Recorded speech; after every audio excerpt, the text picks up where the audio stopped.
Hello dear students, welcome to Phoenix School. Subject Computer, Chapter number 5, M Commerce, Lecture number 6. Previous lecture में मैंने आपको बताया था बेटा पेमेंट कार्ड के बारे में बताया था, और पेमेंट कार्ड के अंदर मैंने आपको दो चीज़ बताई थी, पहली क्रेडिट कार्ड और दूसरा डेबिट कार्ड, ठीक है ना। वो दोनों के बारे में बताया था। चलिए आगे हम लोग देखते हैं। हमारे पास थर्ड पेमेंट का एक थर्ड तरीका है जिसको हम लोग बोलेंगे यहाँ पे स्मार्ट कार्ड के नाम से जानते हैं। आप सब लोग जानते हो स्मार्ट कार्ड के बारे में, ठीक है ना। चलिए स्मार्ट कार्ड क्या होता है, कैसे जानेंगे ये स्मार्ट कार्ड है। पहला पॉइंट यहां पे देखेंगे बेटा, smart card look like credit card. जैसा आपने क्रेडिट कार्ड देखा है वैसा ही सेम टू सेम आपको स्मार्ट कार्ड का भी व्यू देखने को मिलेगा। जैसा क्रेडिट कार्ड है वैसा का वैसा ही हमारा स्मार्ट कार्ड है। बट डिफरेंस क्या है? Difference as they have microchip embedded in the surface. Card के ऊपर, उसके सरफेस के ऊपर एक माइक्रोचिप्स वहां पे लगा के रखी है। जिस कार्ड के ऊपर माइक्रोचिप्स आपको दिखती है वो सारे कार्ड को हम लोग क्या बोलेंगे, स्मार्ट कार्ड के नाम से जानते हैं। तो भाई स्मार्ट कार्ड का डेफिनेशन समझ में आ गया।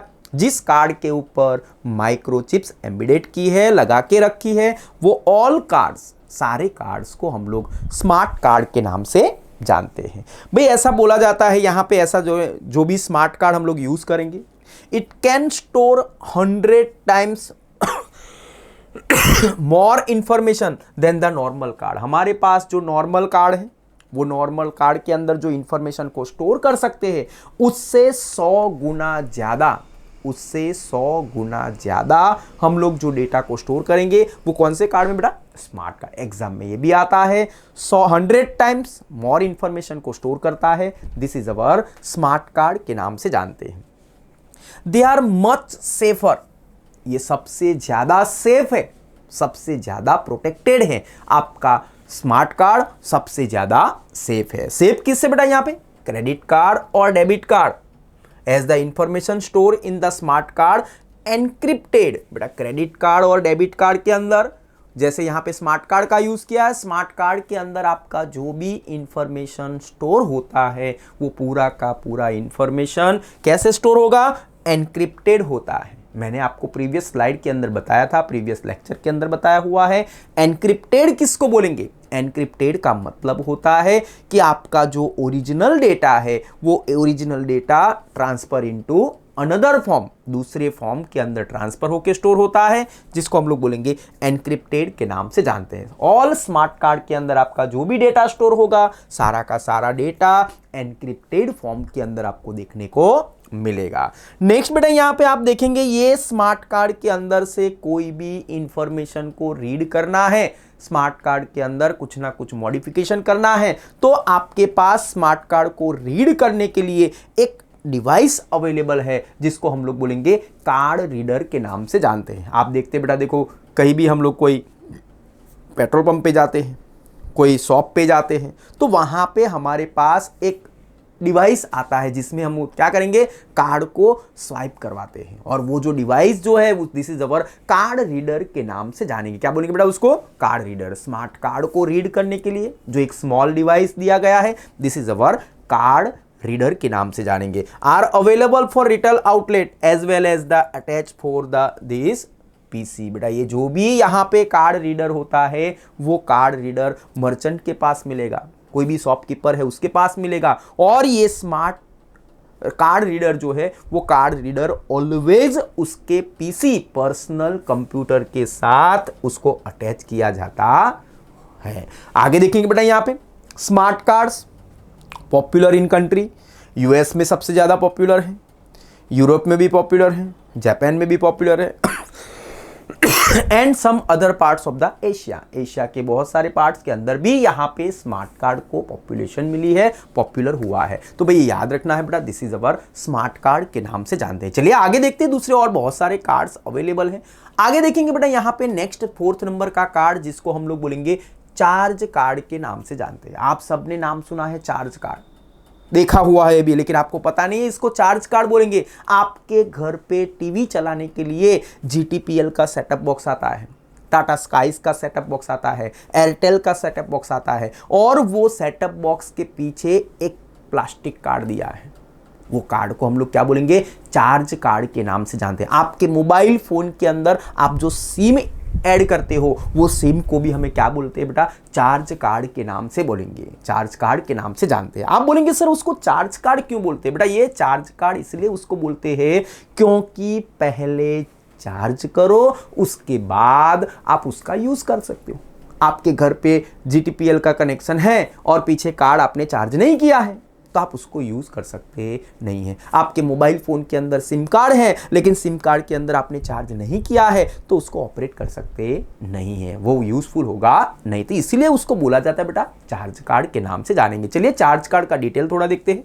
ये charge card is another form of the payment merchant payment mechanism where the customer can pay through the card to the vendor. यहाँ पे एक दूसरा एक पेमेंट करने का एक मैकेनिज्म प्रोवाइड किया है। This is our charge card के नाम से, चार्ज कार्ड के नाम से उसको जानेंगे। Customer can pay through the card to the vendor, card से उसको क्या करेंगे? पेमेंट करेंगे। एक compare to the credit card, भाई यहाँ पे ये चार्ज कार्ड को कंपेयर किया है क्रेडिट कार्ड से। क्रेडिट कार्ड लुक कंपेयर करते हैं यहाँ पे चार्ज कार्ड में। दोनों में कंपैरिजन में डिफरेंस एक ही है बेटा कि भाई क्रेडिट कार्ड के अंदर आपको पहले से ही लिमिट दी जाती है, पहले से ही लिमिट मिलती है, लेकिन चार्ज कार्ड के अंदर कोई लिमिट होती नहीं है। फॉर एग्जांपल मैं आपको बताऊंगा बेटा कि आपके पास सिम कार्ड है तो ऐसा जरूरी है कि भाई आप 10 रुपए का रिचार्ज कराएंगे तो कंपनी वाला आके बोलेगा 50 रुपए का रिचार्ज, जितना रिक्वायरमेंट, जितना जिसका रिक्वायरमेंट उतना वो चार्ज करता है। चार्ज के लिए उसके पास कोई लिमिटेशन होता नहीं है, लेकिन क्रेडिट कार्ड के अंदर लिमिट वहां पे दिया जाता है।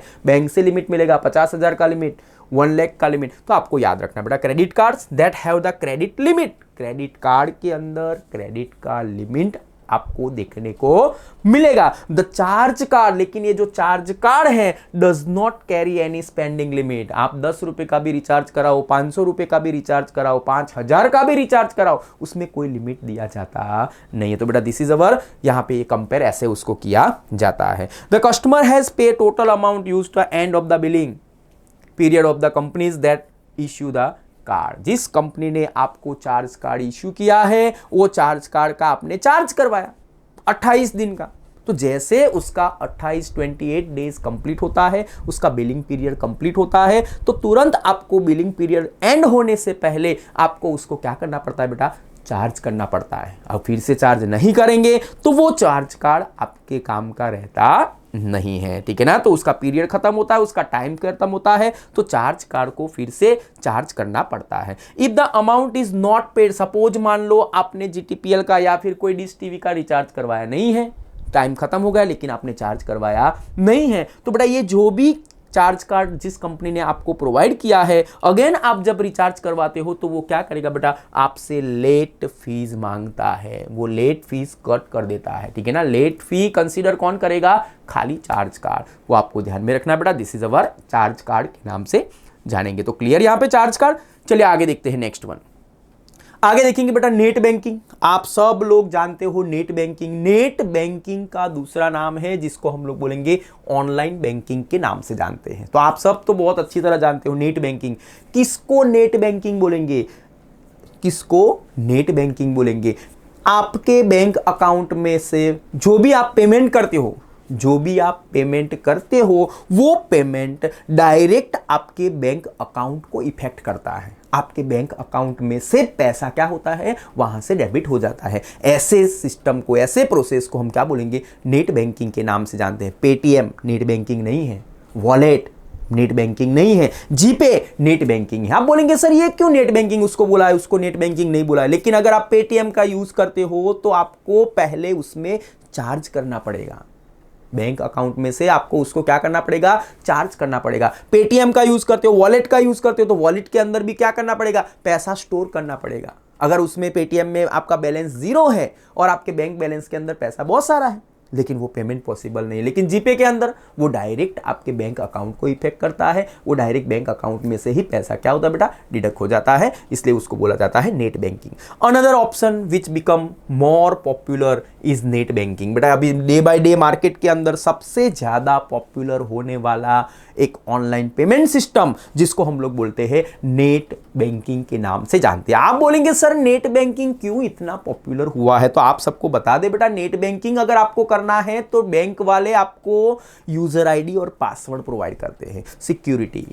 दूसरा, अगर आप कोई भी पेमेंट करते हो तो पेमेंट करने के बाद बैंक आपको ओटीपी देती है, वन टाइम पासवर्ड। अभी तो लास्ट में आपको मैसेज भी आता है बेटा, confirmation message, do you want to complete this transaction. अगर आप यस करेंगे तभी जाके आपके बैंक में से पैसा क्या होता है, विड्रॉल होता है, या फिर बैंक में से पैसा एक जगह से दूसरी जगह पे ट्रांसफर होता है। यहां पे net banking day by day more and more security आपको प्रोवाइड करती है, इसीलिए यहां पे मार्केट के अंदर सबसे ज्यादा पॉपुलर कौन बना है, यहां पे नेट बैंकिंग आपको देखने को मिलता है। It does not involve any type of the card. Main reason यहां पे ऐसा है कि जब आप नेट बैंकिंग का यूज करते हो तो आपको किसी भी टाइप का कार्ड वहां पे प्रोवाइड करने की जरूरत पड़ती नहीं है। Just use user ID and password. User ID and password का यूज करके हम लोग क्या करेंगे बेटा, एक अकाउंट में से दूसरे अकाउंट में पैसा ट्रांसफर कर सकते हैं। It can be use customer who have the bank account. भाई यहां पे नेट बैंकिंग का यूज कौन कर सकता है,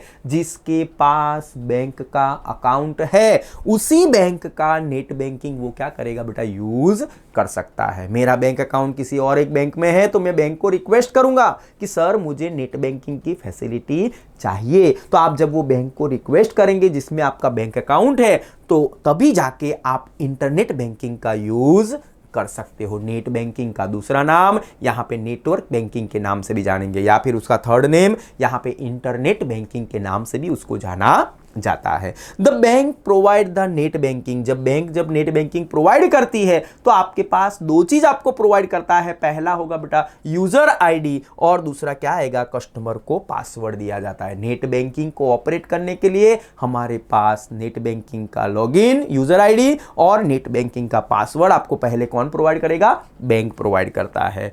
customer for the operating the account for the internet including the payment of online purchase. कोई भी टाइप का ऑनलाइन परचेज है, किसी भी टाइप का पेमेंट है, किसी भी टाइप का पैसा ट्रांसफर करना है, ये सारी एक्टिविटी को करने के लिए आपके पास यूजर आईडी और पासवर्ड होना चाहिए, तभी जाके आप अपने बैंक में से पैसा को यहां पे ट्रांसफर कर सकते हो। The transaction and transfer the amount can be perform from the user account to merchant. भाई ये नेट बैंकिंग का मेन रीजन क्या है, यहाँ पे नेट बैंकिंग का मतलब कस्टमर के अकाउंट में से पैसा ट्रांसफर होके मर्चेंट के अकाउंट में पैसा ट्रांसफर हो जाता है, जिसको हम लोग बोलेंगे यहाँ पे नेट बैंकिंग के नाम से जानते हैं। क्लियर बेटा यहाँ पे, तो आपको ध्यान में रखना है नेट बैंकिंग। नेक्स्ट वन आगे देखेंगे बेटा, यहाँ पे electronic fund transfer, third option यहाँ पे आपके पास दिया गया है नेट बैंकिंग के बाद। ठीक है, यहाँ पे नेट बैंकिंग आगे उसके बाद आएगा बेटा यहाँ पे electronic fund transfer. Electronic fund transfer का शॉर्ट नेम मैंने आपको बताया था ईएफटी। मैंने दो चीज बताई थी, एक सेट और दूसरा ईएफटी। अगर एक बैंक अकाउंट में से कोई भी टाइप का ऑनलाइन ट्रांजैक्शन होता है, बैंक अकाउंट में से किसी भी टाइप का ऑनलाइन ट्रांजैक्शन होता है दूसरी बैंक अकाउंट के अंदर, तो उसको बोलेंगे बेटा ईएफटी। मैंने आपको दूसरा सेट के बारे में बताया था, कोई भी टाइप का क्रेडिट कार्ड का ऑनलाइन ट्रांजैक्शन जिसको हम लोग सेट के नाम से जानते हैं। सेट का पूरा नाम सिक्योर इलेक्ट्रॉनिक ट्रांसफर, ईएफटी का पूरा नाम electronic fund transfer, means transferring money from one bank account to other electronically. एक बैंक अकाउंट में से इलेक्ट्रॉनिक वे से किसी और जगह पे उसको ट्रांसफर करना, वो बैंक भी हो सकती है या फिर पेमेंट भी हो सकता है, तो उसको हम लोग बोलेंगे बेटा ईएफटी के नाम से जानते हैं। सेफ है, बहुत ज्यादा सेफ है, इसलिए आज के जमाने में यही यूज होता है। बहुत ही सिक्योर है, efficient and less expense the paper cheque of payment on the end the collection. उसके लिए पेपर चेक कलेक्शन करने की जरूरत नहीं है, सेफ है, सिक्योर है, इसीलिए मार्केट के अंदर सबसे ज्यादा यूज होने वाला मेथड जिसको हम लोग बोलते हैं बेटा ईएफटी के नाम से जानते हैं। आप बोलेंगे सर ये ईएफटी जो है वो ईएफटी का यूज कौन कौन करता है? तो बेटा देखो यहाँ पे transaction among various bank around the world bank. Suppose मान लो आपको किसी बैंक में से लोन लेना है, किसी बैंक में से लोन लेना है, तो वो बैंक वाला आपको कैश या चेक अभी देता नहीं है। वो क्या करेगा, आप उसके अकाउंट में से पैसा डायरेक्ट इलेक्ट्रॉनिक वे से आपके बैंक अकाउंट में वो पैसा क्या करता है बेटा, ट्रांसफर करता है, जिसको हम लोग बोलेंगे EFT। वहां पे पैसे काउंट करने के लिए नहीं जाना है, वहां पे लेने जाने की भी जरूरत नहीं है। एक अकाउंट में से दूसरे अकाउंट में इलेक्ट्रॉनिक वे से जो पैसा ट्रांसफर होता है, इसको बोलेंगे बेटा EFT के नाम से जानते हैं। पेमेंट, ट्यूशन फीस, ATM, बेटा ATM से हम लोग डेबिट कार्ड से, स्मार्ट कार्ड से पैसा ट्यूशन फी का करते हैं। तो जैसे कार्ड स्वाइप किया तो आपके बैंक अकाउंट में से पैसा डायरेक्ट वो ट्यूशन के इंस्टीट्यूट जो है वो इंस्टीट्यूट के अकाउंट के अंदर क्या होता है बेटा, ट्रांसफर हो जाता है। तो उसको भी हम लोग क्या बोलेंगे, EFT के नाम से जानते हैं। ATM का पूरा नाम याद रखना है, ऑटोमेटिक टेलर मशीन, जिसको बोलेंगे बेटा सबसे ज्यादा अभी यह जो यूज होता है, डिपॉजिट एम्प्लॉयज सैलरीज। आज के जमाने के जितने भी एम्प्लॉयज है, वो गवर्नमेंट हो या नॉन गवर्नमेंट हो, सभी का सैलरी लगभग EFT से होता है। जो भी ऑर्गेनाइजेशन है उसके बैंक अकाउंट में से पैसा एम्प्लॉयज के बैंक अकाउंट में इमीडिएटली क्या होता है, ट्रांसफर हो जाता है। और इस प्रोसेस को EFT के नाम से जानते हैं। Monthly bank account deduct and the many more. भाई आपने नाम सुना है, भाई लोन लिया है तो लोन लेने के लिए मंथली EMI आता है, आपने नाम सुना है। तो EMI के लिए हर महीने हमें चेक देने की जरूरत पड़ती नहीं है। एक बार उसने ट्रांजैक्शन कर दिया, फिर बाद में हर महीने उस डेट पे ऑटोमेटिकली आपके अकाउंट में से पैसा पर्टिकुलर ऑर्गेनाइजेशन के अकाउंट में क्या होता है बेटा, ट्रांसफर हो जाता है। दिस इज अवर EFT के नाम से जानते हैं बेटा, क्लियर ना? EFT this is our electronic fund transfer के नाम से जानेंगे। आगे देखते हैं बेटा यहाँ पे ई-वॉलेट। ई-वॉलेट आपने ऐसा भी नाम सुना है, ई-वॉलेट का पूरा नाम होता है इलेक्ट्रॉनिक वॉलेट के नाम से जानते हैं। चलिए भाई यहाँ पे ये ई-वॉलेट का यूज कौन करेगा? ई-वॉलेट का यूज मैं आपको फॉर एग्जांपल मैं आपको बताना चाहता हूँ कि जब भी हम लोग ऑनलाइन कुछ भी परचेसिंग करते हैं ना, तो बार बार हमारा नाम, address, city, pin code number, mobile number, ये सब बार बार वो परचेसिंग के टाइम हमें क्या करना पड़ता है बेटा, वो डेटा एंटर करना पड़ता है। लेकिन अब ये आएगा बेटा ई-वॉलेट, मर्चेंट के सर्वर के अंदर जो कार्ड आता है उसको ई-वॉलेट के नाम से जानते हैं। एक ही बार आपकी सारी इंफॉर्मेशन एक बार वो मर्चेंट को हमें पे कर देनी है। एक बार आपने वो इंफॉर्मेशन सारी दे दी तो मर्चेंट क्या करेगा, आपकी सारी की सारी इंफॉर्मेशन क्या करेगा, अपने सर्वर के अंदर, मर्चेंट के सर्वर के अंदर आपका डेटा क्या करेगा, स्टोर करेगा। दूसरी बार जब उसकी दुकान पे जाते हो तो वो बार बार आपको इंफॉर्मेशन देने की जरूरत नहीं है। जैसा आपका रजिस्टर्ड मोबाइल नंबर उसमें एंटर करेगा, आपकी सारी डिटेल्स उसके सर्वर में से बाहर आके वो फॉर्म के अंदर फिलअप हो जाती है। तो बेटा दिस इज अवर ई-वॉलेट के नाम से जानते हैं। Most of the time when purchase is made on the web page, हम लोग सबसे ज्यादा परचेजिंग वेब पेज का यूज करके ऑनलाइन परचेजिंग ही सबसे ज्यादा करते हैं। The user has to fill out the form with name, shipping address, billing address, credit card information, so on। ऐसी बहुत सारी इंफॉर्मेशन हमें बार बार पर्टिकुलर वेब पेज के ऊपर हमें देनी पड़ती है।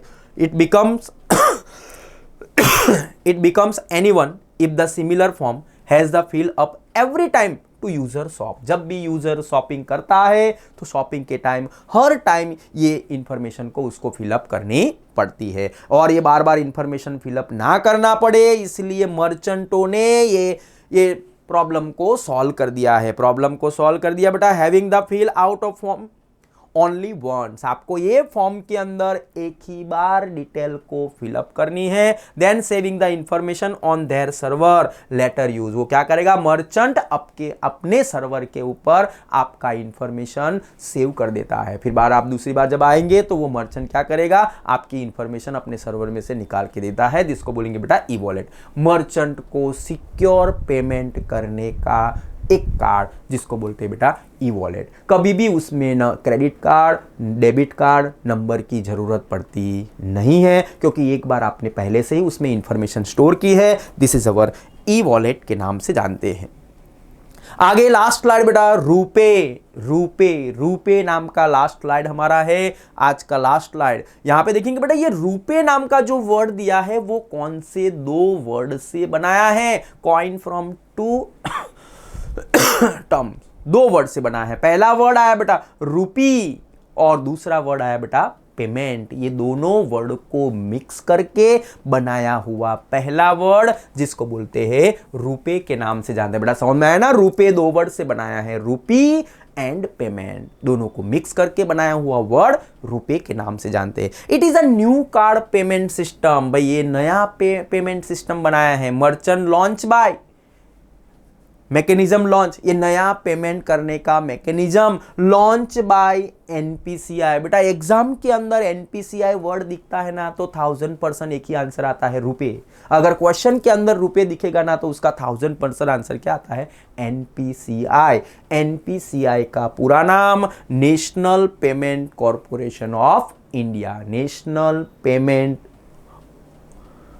कॉर्पोरेशन ऑफ इंडिया के नाम से जानते हैं। बेटा ये याद आपको रखना है, ठीक है ना। रुपए आता है तो एनपीसीआई आएगा, एनपीसीआई आता है तो रुपए आता है, ठीक है। एनपीसीआई का पूरा नाम national payment corporation of India के नाम से उसको जानेंगे, ठीक है ना। रुपए दो वर्ड से बना, रूपी प्लस पेमेंट दो वर्ड से बना। बेटा RuPay card which can be use same way as the credit card and debit card. जैसे credit card and debit card का यूज होता है वैसे सेम तरीके से हम लोग रुपए का यूज करते हैं, रुपए कार्ड का यूज करेंगे। लेकिन रुपए कार्ड का यूज इन इंडिया, आप ओनली फॉर इंडिया के अंदर ही इसका यूज किया जाता है। चलिए बेटा यहाँ पे तो ये हमारा चैप्टर नंबर 5 कंप्लीट होता है। बोर्ड एग्जाम के अंदर 12 मार्क्स का एमसीक्यू रहता है। बहुत इजी चैप्टर है, आप उसको अच्छी तरह समझेंगे तो उसका आंसर आपको सब समझ में आ जाएगा। चलिए थैंक यू वेरी मच।